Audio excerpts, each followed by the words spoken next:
आपने मम्मी की स्टोरी तो बहुत सुना होगा, जो इजिप्ट के पिरामिड में दफनाया जाता था। लेकिन क्या आपने एक ऐसी शहजादी मम्मी की स्टोरी सुना है जो 3200 साल बाद भी उसकी आत्माएं इधर उधर भटकती रही। ये कोई बनी बनाई स्टोरी नहीं है, बल्कि एक रियल स्टोरी है जो साइकोलॉजिस्ट हावर्ड काउंट और उसके दोस्त लॉर्ड इरविन के साथ ये घटनाएं घटी।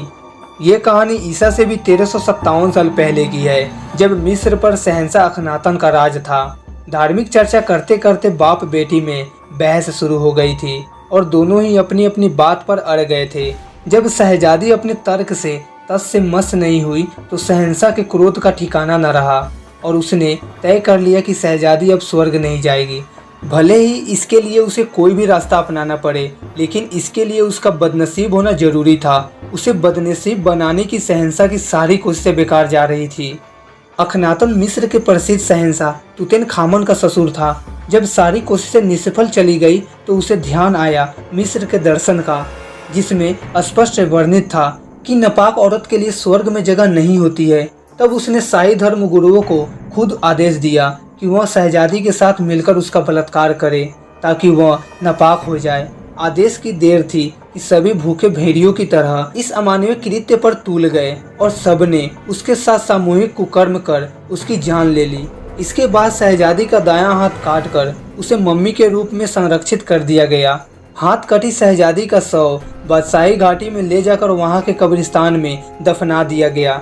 इसके बाद कई पीढ़ियों को पार करता हुआ शहजादी का वह हाथ शेख सहजन के पास आ गया।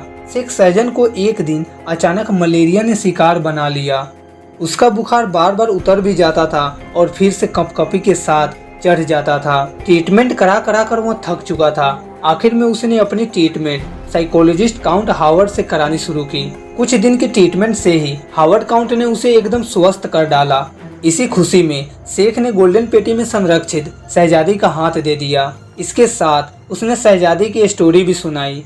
हावर्ड काउंट ने मम्मी बनाया गया वह हाथ लंदन के राष्ट्रीय संग्रहालय को भेंट करना चाहा, लेकिन संग्रहालय में ऐसे भंग अंग रखने की प्रथा नहीं थी, इसीलिए उसे लेने से इनकार कर दिया।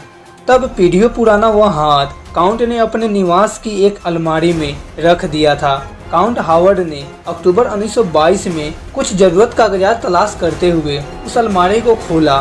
गोल्डन पेटी देखकर उसे ख्याल आया कि वास्तव में इसमें किसी शहजादी का कटा हुआ हाथ है। अलमारी के अंदर रखी वो पेटी काउंट ने निकाल ली और पेटी खोलते ही उसकी हैरानी और भय का ठिकाना न रहा। उस हाथ की खाल बदरंग और सिकुड़ी हुई थी। तभी तो वह 3200 वर्ष पुराना था, लेकिन अगले ही पल बेरंग और झुरिनदार खाल ताजा के रूप में कन्वर्ट होने लगी। इसके बाद उस त्वचा पर सुनहरे रंग के आकर्षक और बड़े कोमल रुई नजर आने लगी थी। ये हकीकत था, लेकिन विश्वास नहीं हो पा रहा था। डर के कारण हावर्ड काउंट के मुंह से चीख निकल गई, जिसे सुनकर दौड़ती हुई उसकी पत्नी वहां पर पहुंची। उसने पति से पूछा क्या हुआ। जब तक वह कोई जवाब देता कि उसकी पत्नी को सुनहरे पेटी में सुरक्षित रखा गया हाथ नजर आ गया।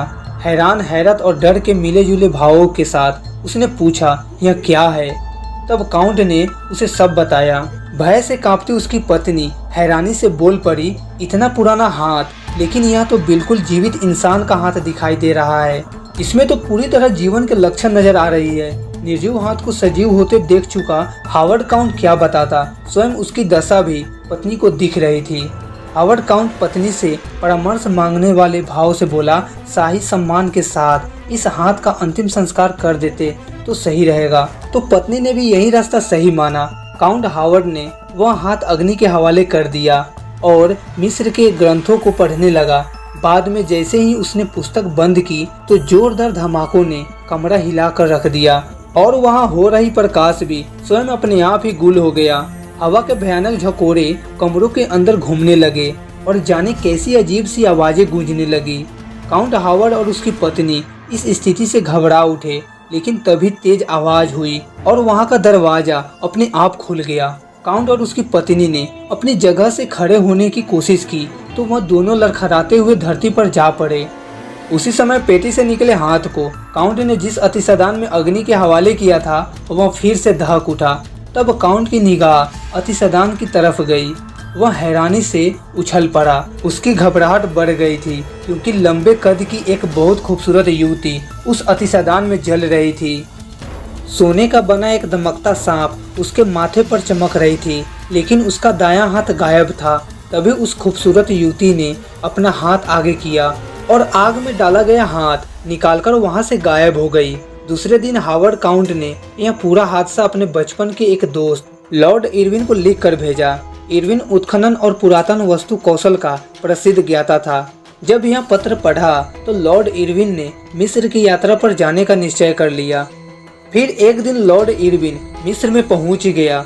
वह अपने दोस्त द्वारा बताया गया शहजादी की कब्र खुदवाने का विचार लेकर वहां गया था। जब इरविन ने इस उत्खनन कार्य के लिए श्रमिकों को एकत्र किया तो उनमें से एक ने समझाना चाहा कि शाही कब्र और मकबरों में खतरनाक रूहें होती है, इसीलिए उन्हें न छेड़े तो ज्यादा अच्छा होगा। लेकिन उसने मजदूरों की सलाह को अंधविश्वास ठहराते हुए हवा में उड़ा दिया। उसने उनकी छुट्टी कर दी और अन्य मजदूरों को बुलवाया। वह सरकार से इस कार्य की आज्ञा ले चुका था। घाटी में इरविन ने खुदाई शुरू करा दी। इस दौरान कई कक्ष सामने आए। वे सब खाली थे, लेकिन एक कक्ष ऐसा भी मिला जिसके दरवाजे अच्छी तरह से बंद थे। शायद इसमें कुछ था। उसने मजदूरों से इस कक्ष का दरवाजा खोलकर अंदर चलने के लिए कहा गया, लेकिन पता नहीं क्यों वह अंदर जाने के नाम पर ठिठक गए। तब खुद इरविन और उसके साथियों ने ही अंदर जाने की सोची। अंदर इरविन को एक सुनहरा रंग का ताबूत मिला जिस पर खूबसूरत नक्शी की गई थी। उस कमरे की साज सज्जा भी प्राचीन सभ्यता के अनुरूप और ऊंच कोटि की थी। उस सुनहरे ताबूत का ढक्कन खोलने पर लॉर्ड इरविन को उसके भीतर किसी शहंशाह का शव रखा हुआ मिला। यहाँ शहंशाह तुतनखामन की मम्मी थी। मम्मी हर प्रकार से ठीक ठाक थी। देखने से आभास हो रहा था कि जैसे उसकी मौत अभी अभी हुई है। स्वर्ण निर्मित एक चमगादड़ शहंशाह की मम्मी के सीने पर रखा हुआ था। यह चमगादड़ काफी बड़े साइज का था, जिसमें बहुमूल्य हीरे सजाए गए थे। चमगादड़ को छूते ही इरविन ने एक खौफ सा महसूस किया। उस कमरे में लगाया गया प्रकाश भी उसी समय गायब हो गया और लगा कि बल्ब के तार रंगीन चमक रहे थे। इसके साथ ही बहुत ठंडी और बहुत तेज आंधी से चलने लगी। सारा कमरा बर्फ सा सर्द हो गया था। हवा के तेज झोंके तो गूंज ही रही थी। किसी बड़े पक्षी की पंखों की फड़फड़ाहट भी शोर कर रही थी। कुछ पल बाद उड़ते हुए अनेक चमगादड़ वहां पर पहुंचे और इरविन के सिर पर चक्कर काटने लगे। खौफ से इरविन काफी डर गया, लेकिन लालच फिर भी उसके दिल में भरा था। इसीलिए आगे बढ़कर उसने मम्मी की पट्टियों पर हीरे जवाहरात से बने खड़ा हुआ चमगादड़ खींच लिया। ऐसा करते ही उसे घुटन का ज्यादा आभास हुआ और वहां से भागकर वह बाहर चला गया। उसके साथी वहां प्रतीक्षा में खड़े थे। इरविन ने मिट्टी में वह कीमती चमगादड़ दबाया हुआ था। तभी वह बेहोश होकर धरती पर जा पड़ा। तुरंत डॉक्टर को बुलाने के लिए इरविन के साथी वहां से उसे उठाकर होटल पहुंच गए और वहां डॉक्टर बुलवाया। ट्रीटमेंट के बाद उसकी चेतना लौटी। भय के बादल उसकी आंखों में नजर आ रहे थे और चेहरा बिल्कुल सर्द दिखाई पड़ रहा था। साथी भी उसकी दशा देखकर चिंतित हो गए। उसके एक साथी ने सवाल किया, तुम इतने डरे हुए हो इरविन, क्या बात है? स्वयं को संभालने का पूरा प्रयास करता हुआ इरविन बोला, बात तो कुछ भी नहीं है, लेकिन हम आज ही यहाँ से वापस जाएंगे। फिर एक साथी ने बोला, हमने तो तुम्हें पहले ही समझाया था कि मकबरों में खनन से परहेज रखो, लेकिन तुम्हारी ही समझ में नहीं आई थी। शताब्दियों पुराने प्रेतग्रस्त मकबरों की खुदाई उचित नहीं है और मैंने ये भी सुन रखा है कि लाश को कफन से निकालना बहुत बड़ा गुनाह होता है। उसी समय इरविन ने अपने साथियों से कहा, मैं इन मकबरों की आज के बाद कभी खुदाई नहीं करवाऊंगा। अपने साथियों के सामने इरविन ने शपथ तो ले ली, लेकिन शहंशाह की मम्मी के सीने से खींचा गया रहस्यमय कीमती चमगादड़ उसने वापस कब्र में नहीं पहुंचाया। यह चमगादड़ उसने सबकी निगाहों से छुपाकर अपने सामान में इस प्रकार रख लिया कि कोई जान न पाए। लक्सर क्षेत्र में लॉर्ड इरविन तंबू गाड़कर रात को जिस समय आराम कर रहा था, तो उसी समय एक रहस्यमय शोर के कारण उसकी नींद खुल गई। बिस्तर से उठकर उसने तंबू से बाहर देखा, जहां बहुत तेज चीखों के साथ डरावना शोर मचाता हुआ एक विशाल चमगादड़ उसे दिखाई दिया।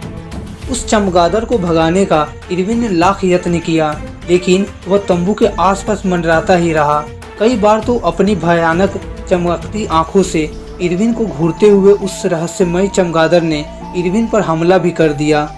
इरविन ने जीवन में पहली बार इतना भयानक चमगादड़ देखा था। उसके साथी नींद में गफील होकर सो रहे थे। ऐसे ही जागता और बाहर मंडराते चमगादड़ के दिल हिलाने वाली तेज चीखें सुनता रहा। चमगादड़ के भयंकर पंख फरफराने की आवाजें जाने किस समय बंद हुई। तुरंत ही उसने उठकर तंबू के बाहर झांका और देखा कि तंबू से दूर जाता वह विशाल चमगादड़ नील घाटी को पार करके लक्सर की तरफ बढ़ता जा रहा था। थोड़ी ही देर में सुबह होने वाली थी। जाने कैसी अनजानी आशंका उसने महसूस की कि वह अपने सोए हुए साथियों के तंबू में जा पहुंचा। उसने अपने सब साथियों पर निगाह डाली, लेकिन एक साथी का जर्द चेहरा देखकर उसे जगाना चाहा तो वह नहीं जगा, क्योंकि वह मर चुका था। इरविन के दिल में बार बार यही ख्याल आ रहा था कि उसके साथ जो भी बुरा हो रहा है उसी रहस्यमयी चमगादड़ के कारण ही हो रहा है। लेकिन फिर भी उसने इस बात को अपने मन का वहम ही माना। दूसरी रात फिर वही सब होने लगा। आज वह अपने साथियों के साथ ही एक तंबू में सोया हुआ था। फिर से चमगादड़ की मनहूस फरफराहट की आवाजें सुनकर उनकी नींद खुल गई। उसे लगा कि आज फिर किसी की बारी है। जल्दी से उठकर उसने अपने साथियों पर निगाह डाली तो एक के माथे पर पसीने बूंदे झिलमिला रही थी और चेहरे पर डर की परछाई स्पष्ट दिख रही थी। वह सोच में पड़ गया, वह चमगादड़ क्या सोते हुए किसी इंसान की भी सोच पर छाया डाल देता है। कुछ देर बाद चमगादड़ वहां से चला गया। इरविन ने फिर से अपने साथी पर निगाह डाली। वह शांति से सोया हुआ था। इससे इरविन ने शांति महसूस की। कुछ देर बाद उसे भी नींद आ गई। वह अपने सपने में तुतनखामेन मकबरे में पहुंच गया था, लेकिन मकबरे के भीतर अंधेरा फैला हुआ था। पता नहीं कि उस अंधेरे मकबरे में वह स्वयं कितने समय तक कैद रहा। लेकिन अचानक गूंजी किसी की चीख ने उसकी नींद तोड़ दी। इरविन उठकर बैठ गया। उसने अपने साथियों पर निगाह डाली तो उसके एक साथी नींद में पसीने पसीने था। उसकी भी मौत हो चुकी थी। घबराकर लॉर्ड इरविन ने वहां से अपना बोरिया बिस्तर बांध लिया और दूसरे स्थान पर आ गया। फिर भी दुर्भाग्य उससे चिपका ही रहा, क्योंकि एक एक कर उसके साथी दुनिया छोड़ रहे थे और स्वयं भयानक सपनों में छटपटाता रहता था। अब ले देकर उसका एक ही साथी बचा था। फिर दूसरी रात उसके अंतिम साथी की भी मौत हो गई। इस मित्र की मौत का इरविन को बहुत बड़ा झटका लगा, क्योंकि यह उसका हर परिस्थिति का साथी था। इसी ने उसे भयंकर परिणामों की जानकारी देकर इस खुदाई से भी रोकना चाहा था। उस मनहूस चमगादड़ से बचने के लिए अब वह इस देश से उस देश भटक रहा था, लेकिन वह जहां पर भी जाता चमगादड़ वहीं आ जाता। जबकि बार बार इरविन का दिल उसे सचेत कर रहा था कि हीरे जवाहरात से सजाया हुआ चमगादड़ उसके लिए मनहूस है, इसीलिए अच्छा हो कि उसे वापस रख दे। लेकिन अपने मन की आवाज को वह हर बार इग्नोर कर देता। वह भयंकर ख्वाब उसे अभी भी आकर सता रहे थे। ख्वाबों के दौरान वह उसी मकबरे में जा पहुंचता और घुटन सा महसूस करता। एक दिन जब लॉर्ड इरविन एक होटल में रुका और रात को सोया तो वह मनहूस विशाल चमगादड़ वहां पर भी आ पहुंचा और अपनी कर्कश जोरदार चीखों से होटल को दहला कर रख दिया। दिन निकलने पर उसकी देर तक नींद नहीं खुली तो वेटर ने जाकर उसे जगाना चाहा, लेकिन वह तो मरा पड़ा था। तुरंत होटल प्रबंधन ने डॉक्टर को बुलाया। उसने भी आकर हार्ट अटैक से उसकी मृत्यु घोषित कर दी। वेटर का कहना था कि उसने साहब के कमरे के दरवाजे और खिड़की अच्छी तरह बंद करवाए थे, लेकिन सुबह सब खुले हुए मिले। इस पर वह हैरानी भी जता रहा था। भले ही वह चमगादड़ कितना भी मनहूस या भयंकर था, फिर भी उसने इरविन को अपनी भूल का लगातार मौका दिया। पहले उसने एक एक करके उसके साथियों को जान ली थी। सारी चेतावनियों के बाद भी जब उसने वह कीमती चमगादड़ नहीं लौटाया तो उसे जान गंवानी पड़ी थी। लॉर्ड इरविन शहजादी की कब्र खोदकर असलियत जानने आया था और शहजादी अपना कटा हाथ वापस लेने के लिए 3200 बरस आगे की यात्रा कर चुकी थी। तो ये थी उस शहजादी की स्टोरी। आशा करता हूँ कि ये वीडियो आपको पसंद आया हो। अगर ये वीडियो आपको पसंद आया हो तो कमेंट करना ना भूलना। मिलते हैं एक और इंटरेस्टिंग वीडियो में। तब तक के लिए अपना ख्याल रखिए। जय हिंद, वंदे मातरम।